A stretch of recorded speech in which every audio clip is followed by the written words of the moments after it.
मैले त्यो दिन बेलुकैबाट मैले उहाँको म सन्चो थिएन, मैले अनुहार देखेकै होइन।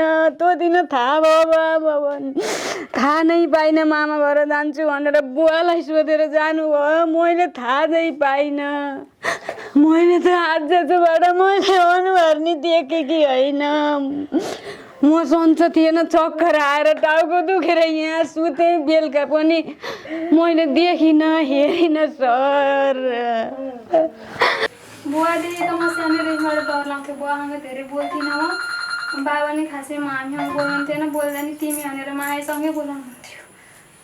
त्यस्तो त राम्रोसँग भित्रमा सुर्ती ल्याइदियो भन्नुहुन्थ्यो, सुर्ती ल्याउनु पैसा छैन बाबा, खानुहुन्न यस्तो बेलामा सुर्ती भन्थेँ, ल्याइदेऊ न कतैबाट पैसा खोजेर भन्नुहुन्थ्यो, मैले ल्याइदिन्थेँ। त्यस्तो नराम्रो केही त भएको थिएन सर।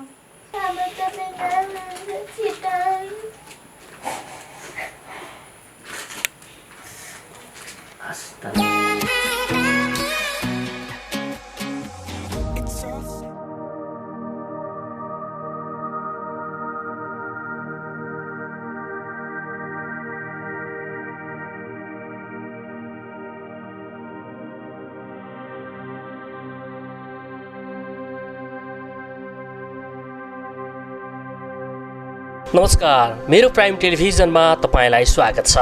आज हामीले कालिका नगरपालिकाको वडा नम्बर 6बाट एकजना रहस्यमय तरिकाले बेपत्ता भएको प्रसङ्गलाई प्रस्तुत गर्दैछौँ। कालिका नगरपालिकाको वडा नम्बर 6बाट एकजना रहस्यमय तरिकाले बेपत्ता भएका छन्। कालो प्यान्ट र छड्के धर्का भएको टी सर्ट लगाएका 50 वर्षका मोहन पौडेल बेपत्ता भएका हुन्। बिहान 6 बजे मामा घर जान्छु भनेर निस्किएका पौडेल अझैसम्म सम्पर्कमा आएका छैनन्। 2077 साल साउन 9 गतेदेखि यिनी बेपत्ता भएका हुन्। गत असार 5 गते मात्रै भारतको दिल्लीबाट श्रीमती सहित घर फर्किएका पौडेलको एक छोरा, 2 छोरीहरू छन्।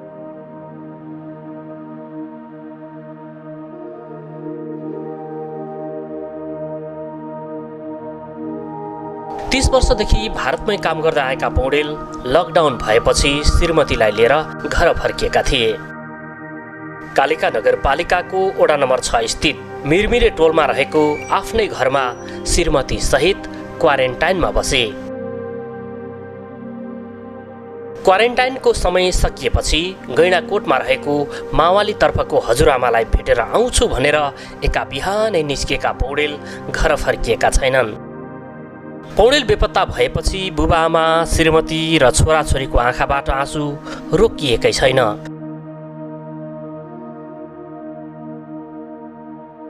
दर्शकहरू, असार 5 गतेका दिन भारतको दिल्लीबाट चितवन आइपुगेका थिए। मोहन पौडेल आफ्नो परिवारसहित अब जे हुन्छ नेपालमै गएर आफ्नै परिवारसँग बसेर रमाइलो गरेर अबका दिनहरू बिताउने योजना बनाएर फर्किएका थिए।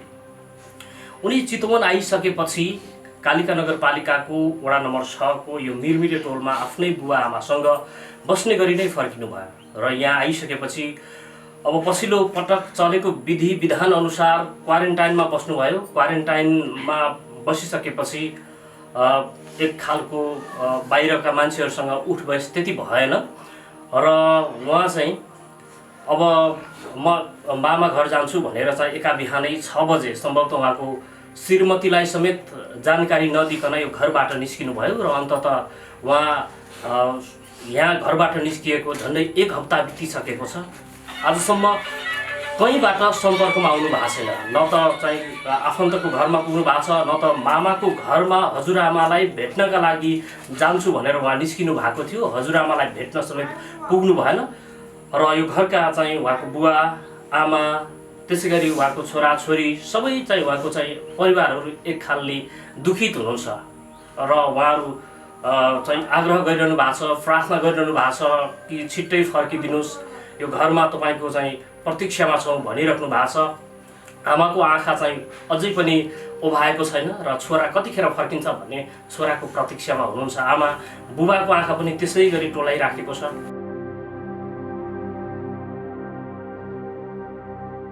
70 वर्षकी आमा गोमादेवी पौडेल घरिघरि छोरालाई सम्झिँदै भक्कानिने गरेकी छिन्। आफूहरूको सहारा एक मात्रै छोरा, त्यो पनि बेपत्ता भएपछि बुबाआमाको मन थामिएकै छैन।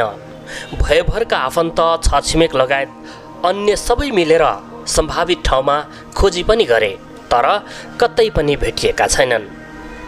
यो विषयमा प्रहरीलाई समेत जानकारी दिए। बेपत्ता पौडेलको बारेमा हामीले उनकी श्रीमती लगायत परिवारका अन्य सदस्यहरूसँग कुराकानी गरेका छौँ। मेरो नाम मन्त्रुपा पौडेल हो। खास चाहिँ कति बजे थाहा भयो तपाईँहरूलाई चाहिँ उहाँ घरमा हुनुहुन्न भनेर? हुनुहुन्न भन्ने त बिहान म त्यही 6 साढे 6 बजे म उठेर ढोका खोल्दाखेरि बिस्तारामा हेर्दा हुनुहुन्थेन। मलाई भन्नु भएन, म निस्केको थाहा पनि पाइनँ। अनि मैले अब यताउता हुनुहुन्छ होला भनेर यताउता हेरेँ। अनि त्यो दिन आमा घरमा हुनुहुन्थेन बेलुका। अनि मैले आमालाई लिन जानुभयो होला भन्ने सोचेँ। यताउता मलाई सन्चो थिएन, सन्चो नभएर सुतेकी थिएँ। अनि पछि यहाँ खबर आयो कि उहाँ हजुरआमा बिरामी हुनुहुन्छ अरे गैँडाकोट भन्ने मैले आमा पनि नआउँदै सुने। अनि अब बुढी हुनुभएको हजुरआमा हुनुहुन्छ गैँडाकोट। अनि त्यसपछि मैले सोचेँ कि मैले त सबभन्दा पहिला उहाँलाई हामी भर्खर इन्डियाबाट आएको, यताउता हामी निस्केर जाने होइन त्यही भन्थेँ बारम्बार। हजुर मनले आँटो भने मामा घर जानु होला, यता दिदी बहिनी कहाँ जानु होला, नजानु होला है। मैले बार त्यही सम्झाउँथेँ। मनले आँटो भने देख्यो भने पछि चाहिँ उठेर अहिले नजानु होला, हामी भर्खर इन्डियाबाट आएको, हामी यताउता हिँड्न राम्रो हुन्न इन्डियाबाट आएको भनेर बाहिर भन्छन् हामीलाई। मैले बार त्यही भन्थेँ। अब त्यो दिन हिँड्दाखेरि मैले थाहा भएन, मलाई भन्नु भएन। यसले थाहा पाइ भने म जान्छु भने जान दिन्न भन्ने सोचेर होला भने मैले। म बाहिर 6 साढे 6 बजेतिर बाहिर निस्कँदा ढोका खोल्दा हुनुहुन्थेन घरमा। जस्तै बिचमा अब अलिकता तपाईँहरूको श्रीमतीको या अरू चाहिँ परिवारको बिचमा अलिकता विवाद हुने, झगडा हुने खालको त्यस्तो केही भएको थियो? त्यस्तो केही पनि थिएन सर। भर्खर हामी यस्तो परिस्थितिमा मैले उहाँलाई कति गरेर कस्तो स्थितिमा मैले घर लिएर आएँ न। यस्तो अवस्था हुने अहिले यो अन्धधुन्ध बनाएर घर छोडेर हिँड्ने केही झगडा भयो थिएन। उहाँले मनमा मैले के गर्ने यत्रो वर्ष नोकरी गरेर भन्ने त्यो मनमा अलिअलि टेन्सन लिँदा पनि मैले हाम्रो के छैन र हामी शरीर मान्छेलाई केही नभएदेखि हाम्रो सबै छ। अहिले सबै यस्तै अवस्था छ, यस्तो टेन्सन नलिनु, पिर नलिनु। मैले बार त्यही भन्थेँ। अहिले यस्तो स्थिति गराउने झगडा केही पनि भएको थिएन सर। तपाईँले अलिकति त्यो चाहिँ अलिकति समस्या छ, बिस्तारै समस्या समाधान होला भन्ने चाहिँ तपाईँले अहिले भन्नुभयो नि। हजुर। त्यस्तो समस्या चाहिँ के थियो? त्यो भन्नाले टेन्सन लिनुहुन्थ्यो मनमा। अहिले हाम्रो साथमा अब यस्तो घरमा सधैँ उहाँलाई ठुल्ठुलो व्यवहारहरू परिराख्ने सधैँ। अहिले साथमा नि पैसा नभएको, उहाँ पनि 3 महिनाबाट बढी लकडाउन अब बन्द भएको काम, अब होटेलको काम पहिल्यैबाट बन्द भएको। अनि मनमा त्यही सोच्नुहुन्थ्यो अब घरमा आमा बा बुढाबुढी केटारी साना, यो होटेल खुल्ने हो कि होइन, काम चल्ने हो कि होइन, साथमा पैसा छैन हो, त्यो टेन्सन लिनुहुन्थ्यो उहाँले। धेरै चाहिँ त्यो टेन्सन लिनुहुन्थ्यो। अनि मैले यस्तो टेन्सन नलिनु, गरमलाई केही न केही मान्छेलाई केही नभए गरमलाई यस्तो टेन्सन लिने होइन, यस्तो टेन्सन लिएर नहिँड्नु भन्थेँ मैले बार। त्यति हो, अरू यस्तो अवस्था गराउने झगडा केही होइन सर। मैले उहाँलाई गरेर अब घर लिएर यत्रो वर्ष म यत्रो बच्चा यहीँ घरमा छोडेर, यी साना बच्चा यहीँ छोडेर म अब उहाँलाई नै लर गएर उहाँको साथैमा बसेर मैले पनि उहाँ खर्च गर्ने आफै गरेर उहाँको यहाँ घरमा अब 4टी बहिनी, बुढाबुढी, आमा बाको कहीँबाट केही आउने छैन, पहिल्यैबाट घर गरेर गर्नुभएको। अब यहाँको ठाउँमा यी बच्चा 4वटा आफ्नै छोराछोरी, उहाँलाई व्यवहारले अनि मैले उहाँ नि आफै गरेर आफ्नो खर्च, उहाँको खर्च चलाउने त्यस्तो गर्थेँ। उहाँले टेन्सन लिनुहुन्थ्यो, म घर बन्द भएबाट कसरी चलाउने भन्ने गर्नुहुन्थ्यो। अरू यस्तो झगडा भएर अहिले यो अवस्था गराउने स्थिति केही पनि होइन सर। हामी बुढाबुढीमा केही त्यस्तो केही नै भएको होइन। अब इन्डियामा चाहिँ कहाँ बस्नुहुन्थ्यो, के काम गर्नुहुन्थ्यो श्रीमानले? हजुर, श्रीमान त बस्न त्यही कश्मीरी गेट शिविर लाइनमा बसिन् त, प्रगति मैदानमा होटेलमा NIC क्लब होटेलमा नोकरी गर्नुहुन्थ्यो। अब नोकरी मेरो बिहा भएको 25 वर्ष भयो, त्यहाँभन्दा पहिल्यैबाट उहाँ लाग्नुभएको थियो, त्यसैमा गर्नुहुन्थ्यो। तपाईँ पनि त्यतै हुनुहुन्थ्यो? हजुर, म पनि त्यतै। अहिले म बिचमा 1-2 फेरा घर आएर 15 दिन 1 महिना बसेर गएको। म 6-7 वर्ष भयो म उहाँसितै सँगै थिएँ सर। अलिकति त्यो अहिले बिचमा आएर अब अलिकति टेन्सनले पनि हुनसक्छ, अलिकति त्यो मानसिक होइन, अलिकति सन्तुलनहरू होइन, अलिकति दबाब चाहिँ त्यस्तो केही समस्या, स्वास्थ्यमा समस्या आएको थियो पछिल्लो पटक? स्वास्थ्यमा समस्या त त्यस्तो अहिले भर्खरै अब उहाँले आफ्नो उसले टेन्सन लिनुहुन्थ्यो। अरू यस्तो घरको झगडा यस्तो गर्ने ऊ त थिएन। डेरेस अब पुरानो टी सर्ट, धर्के टी सर्ट र कालो प्यान्ट चप्पल लाएर निस्किनु भयो रहेछ। नीला चप्पल साधारण रूपमै निस्किनु भएको। निस्किने बेलामा मैले देख्न पाइनँ, मैले थाहा नै पाइनँ, मैले त्यो दिन देख्नै पाइनँ। मैले बेलुकैबाट उहाँ दिन 2 भयो। अब हामी क्वारेन्टाइनमा यहीँ थियौँ, घर आएर पनि हामीलाई 15-16 दिन 14-15 दिन क्वारेन्टाइनमै बस्न थियो सर। हामी यहीँ बसेका थियौँ। अब हाम्रो पुग्यो भनेर 2-3 दिनबाट उता अलग कोठामा गएर सुत्नु भएको थियो उहाँ खाटा। अब यहाँ भैँमा म यी साना बच्चा, अब म यत्रो सालमा इन्डिया बसेर आएको, यिनी छोराछोरी 2 दिनबाट मम्मी अब त हामी पनि सँगै सुत्ने भनेर म यहीँ सुत्थेँ। अब केटारी यत्रो यी बाबु यही सानो बाबु यत्रो छ, मम्मी अब त छैन हुन्छ, हजुरसित सुत्छु म भन्ने। छोरी साथ कि तँ छोरी मम्मीसितै सुत्ने भन्ने। म यहीँ सुत्थेँ सर। 2-3 दिनबाट उता अलग बिस्तारामा गएर सुत्नु भएको थियो। मैले त्यो दिन बेलुकैबाट मैले उहाँको म सन्चो थिएन, मैले अनुहार देखेकै होइन। त्यो दिन थाहा भयो, थाहा नै पाइनँ। मामा घर जान्छु भनेर बुवालाई सोधेर जानुभयो, मैले थाहा नै पाइनँ। मैले त आजबाट मैले अनुहार नि देखेकी होइन। म सन्चो थिएन, चक्कर आएर टाउको दुखेर यहाँ सुतेँ। बेलुका पनि मैले देखिनँ, हेरिनँ सर।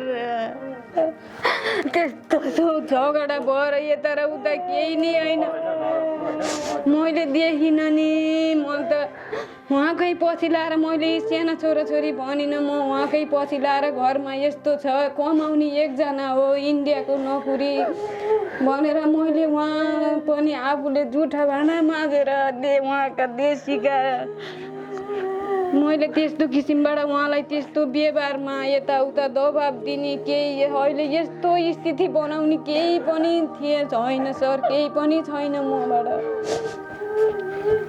मैले यत्रो बच्चा छोडेर आमा बाको काखमा म उहाँकै पछि लाएर हिँडेर अहिले उहाँ अब यो बिरामीले गर्दा ऊ बन्द भयो। 3-4 महिना उहीँ बसेर उहाँ बस्ने अवस्था नभएर घरमा हामीलाई यहाँ सोद्धा पनि 1-2 दिन क्वारेन्टाइन खाली छैन, नबोला नआइज भन्दा पनि आफ्नो माटामा गएपछि जे हुन्छ हुन्छ, घर जाम आमा बाको बच्चाको कहाँ जाम भनेर उहीँ बिमारी लाएर ऊ नभन्दा उहाँ जाम बिमारी भयो नि उहीँ मरिन्छ आफ्नो आमा बार बच्चाको कहाँ भनेर आत्तिएर ट्याक्सी रिजर्भ गरेर 40-45 हजार खर्च गरेर मैले घर लिएर आएँ सर।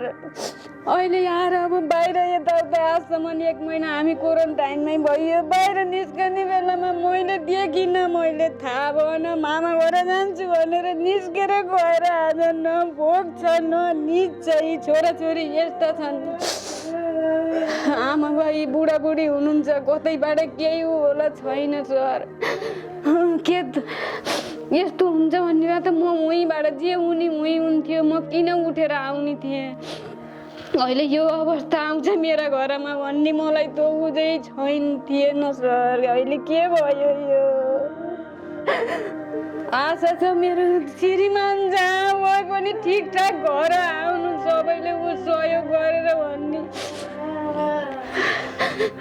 यस्तो गरेर जहाँको गुनाह भए पनि घर आउनु होला भन्ने छ आशा मलाई। घरमा आउनुहुन्छ भन्ने आशा छ, सबैले सहयोग गरेर मेरो श्रीमान घर आउनुहोस् भन्छु मैले।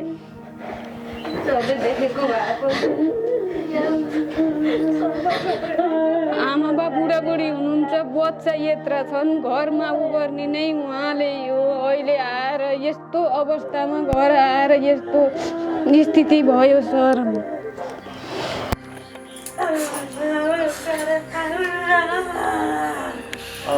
हरेक अभिभावकहरूको एउटा चाहिँ सन्तान एउटा सहारा बन्छन्। हरेक अभिभावकले त्यो आशा र अपेक्षा पनि गरे हुन्छ र हरेक अभिभावकले आफ्ना सन्तानप्रति बेग्लै खालका सपनाहरू दर्शनहरू देखेका हुन्छन्।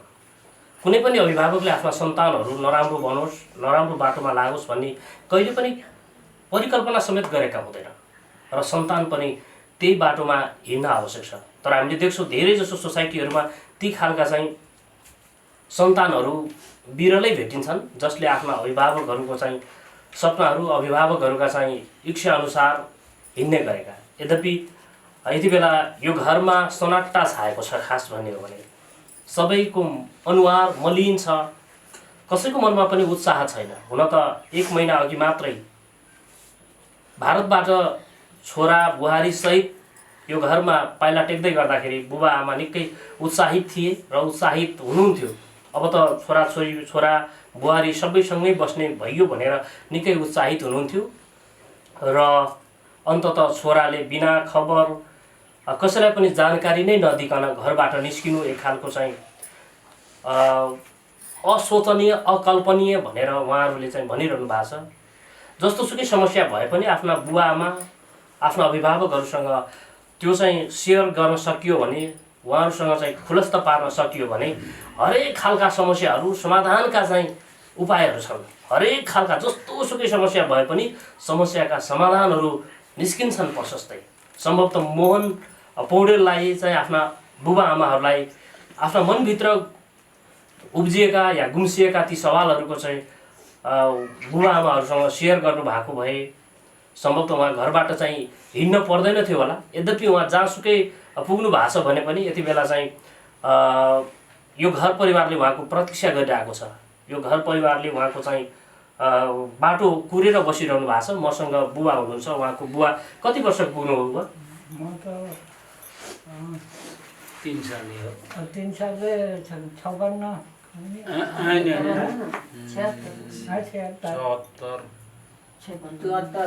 74 वर्ष 74 वर्ष पुग्नुभयो होइन। यो बिचमा चाहिँ अब छोरोले चाहिँ तपाईँहरू सबैलाई खबरै नदिकन चाहिँ होइन, अर्थात् म यो ठाउँमा जान्छु भनेर अन्तै गइदिएको कारणले अलिकति मनमा दुःख लाग्छ है। हजुर बोल्नु केही त्यो दिन केही भनेन छोराले?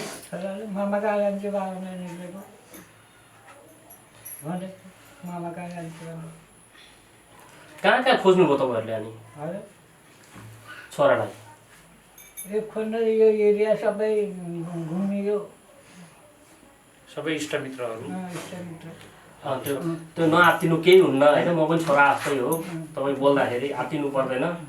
मनमा लागेको कुराहरू चाहिँ तपाईँले मजाले बोल्न सक्नुहुन्छ। म सोचेकै थिएँ मामा कहाँ हेर्न बाबा भन्नु अरू कुरा मैले त्योभन्दा